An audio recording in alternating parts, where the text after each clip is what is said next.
ओशो का नाम तो आपने सुना ही होगा। जो नहीं जानते उनके लिए बताऊं, ओशो भारत के एक दार्शनिक और आध्यात्मिक गुरु थे। विवादों से बड़ा गहरा नाता रहा।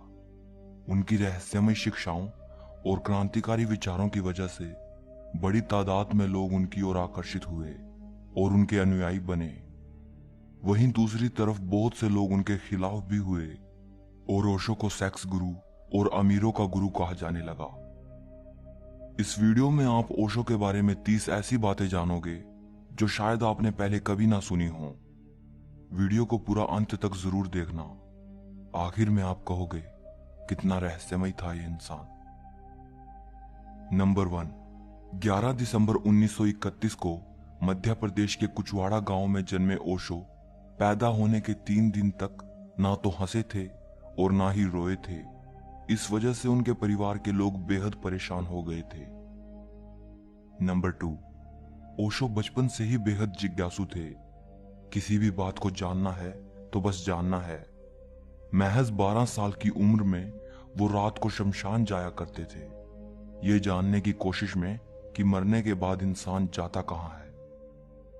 नंबर 3, सिर्फ सूफी मत को जानने के लिए ओशो 27 वर्ष की उम्र में सुन्नत कराने को तैयार हो गए, जो कि इतनी उम्र में बेहद पेनफुल था। नंबर 4, ओशो शुरू से ही लग्जरी लाइफ जीने के आदी रहे हैं। एक बार उन्होंने जिद की कि वे हाथी पर बैठकर ही स्कूल जाएंगे। तब उनकी जिद देखकर उनके पिता को हाथी मंगवाना पड़ा और ओशो उस पर बैठकर स्कूल गए। तब से ही स्कूल में एक हाथी दरवाजा बना हुआ है। नंबर 5, बचपन में जब ओशो पानी में नहाते थे तो कभी कभी अपने दोस्तों को डुबोने की कोशिश करते थे। वो जानना चाहते थे कि आखिर मरना कैसा होता है। नंबर 6, बचपन में बनारस के ज्योतिष विद्वानों ने ओशो की जन्मपत्री देखकर कहा था कि इस बालक के 21 साल का होने तक हर 7वें साल मृत्यु का योग है और शायद 21 साल का होने तक इसकी मृत्यु हो जाए। लेकिन अगर यह बच गया तो इसके बुद्ध होने की संभावना है।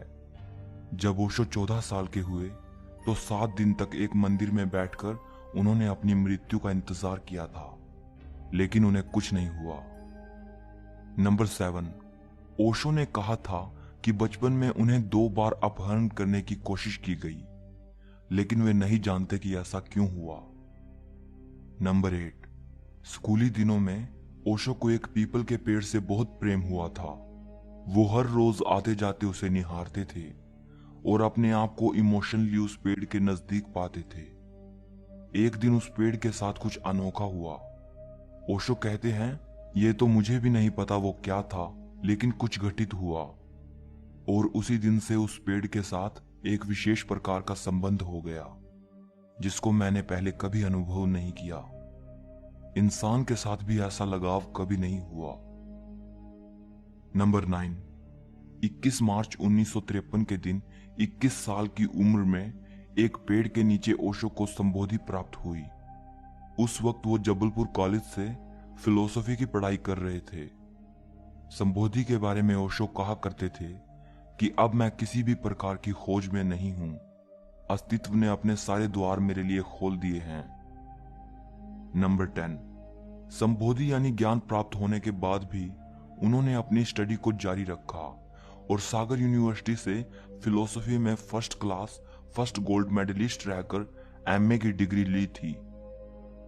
नंबर 11, ओशो कहते थे कि उनका पूर्व जन्म 700 साल पहले तिब्बत में हुआ था।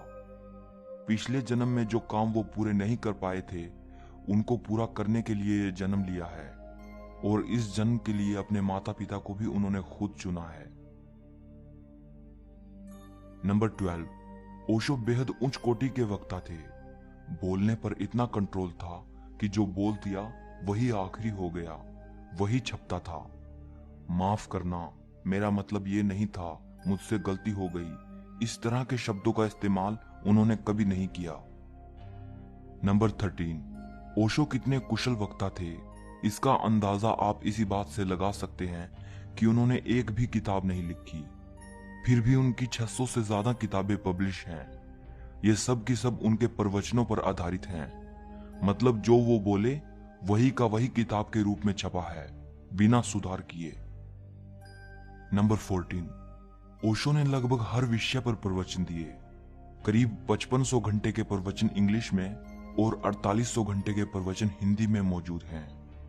बचपन में भी सारे प्रदेश में ऐसा कोई हाई स्कूल नहीं था जहां पर बोलकर ओशो ने पुरस्कार ना जीता हो। नंबर 15, अगर साहित्यिक लेखक की बात ना करें तो सबसे ज्यादा किताबें अगर भारत में किसी की बिकी हैं तो वो ओशो की हैं।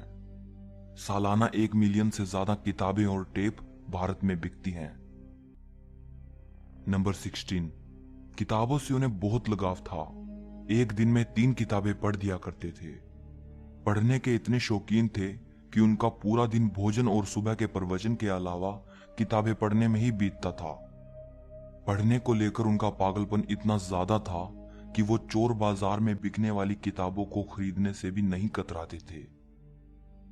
नंबर 17, शायद आपको सुनकर हैरानी हो, ओशो ने अपने जीवन में 1 लाख से भी ज्यादा किताबों का अध्ययन किया।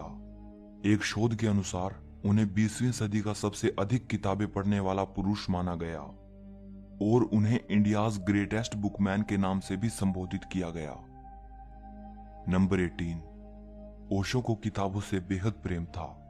उनके इस प्रेम को देखकर उनके पिता ने ओशो से एक बार कहा था, पहले हमारे घर में लाइब्रेरी थी, अब लाइब्रेरी में हमारा घर है और हम सभी घर वालों को किताबों का ख्याल रखना पड़ता है क्योंकि तुम्हें बिल्कुल बर्दाश्त नहीं कि तुम्हारी किसी भी किताब के साथ कुछ गड़बड़ हो। ओशो ने कभी भी अपने पिता से किताबों के अलावा किसी और चीज के लिए पैसे नहीं मांगे। नंबर 19, ओशो को बिल्कुल पसंद नहीं था कि कोई उनकी किताबों पर निशान लगाए या किसी पंक्ति को अंडरलाइन करे, इसलिए ओशो को लाइब्रेरी से बुक्स लाकर पढ़ना भी पसंद नहीं था। वो कहते थे, मेरे लिए किसी और द्वारा अंडरलाइन या निशान लगाई हुई किताबें पढ़ना उसी प्रकार है जैसे कोई वैश्य के पास जा रहा हो।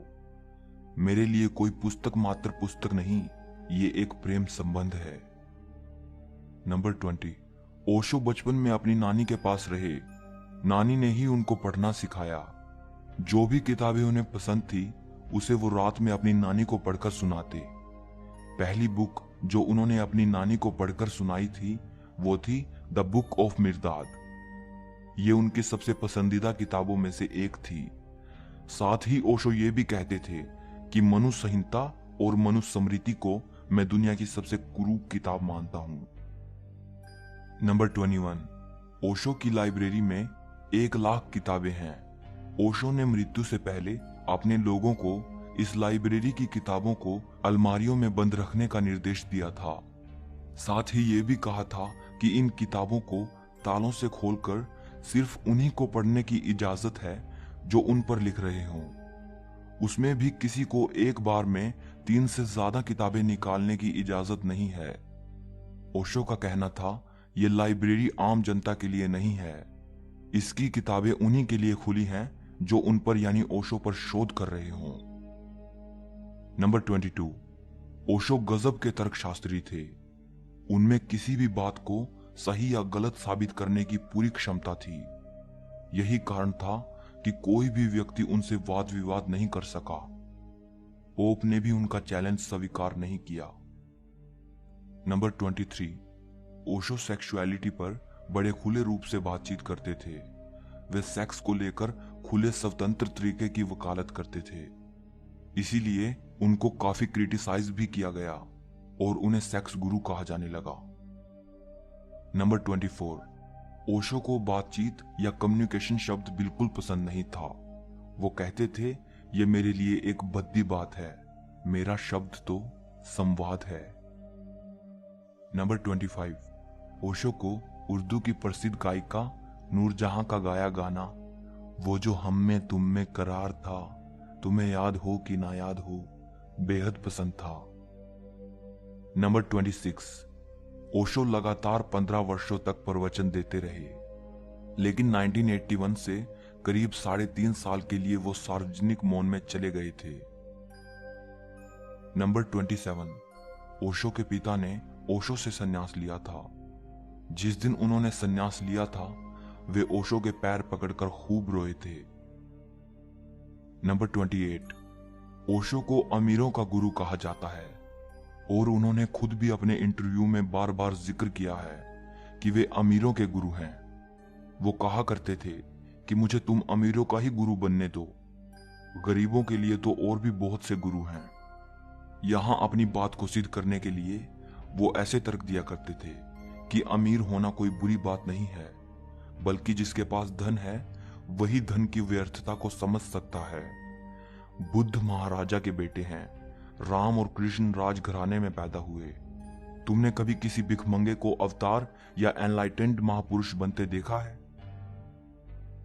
नंबर 29, ओशो के पास 90 रोल्स रॉयस कारें थी।